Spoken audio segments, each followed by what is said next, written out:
Hi, I am Emma Laurent, and I chose for this portion to observe in a classroom.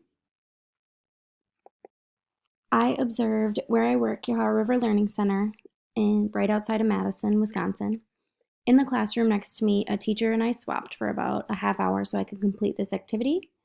Um, the picture on your left is a picture of the 4K room when they did a walk of like nature centers.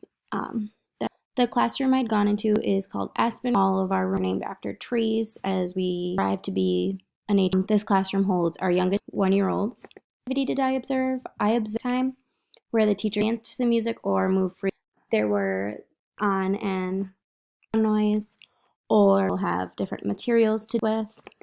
Um, are 3 dual language learners in the classroom out of the 8 students.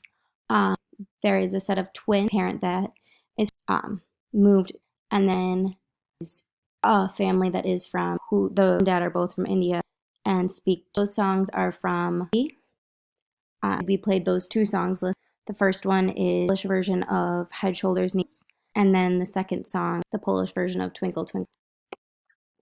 So that the first version of Head, Shoulders, Knees, and known as Glowa.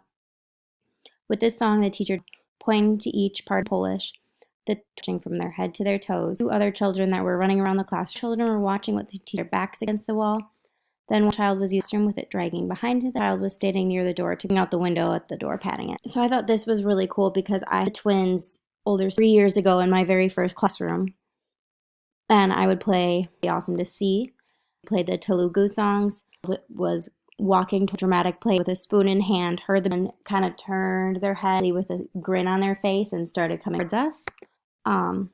Talked with the about what else they do to support their language learners, and they they just celebrated, which is about lights and stuff. So they made their cubbies, and then they just said how important it is to and asking sure their language meant it into the classroom.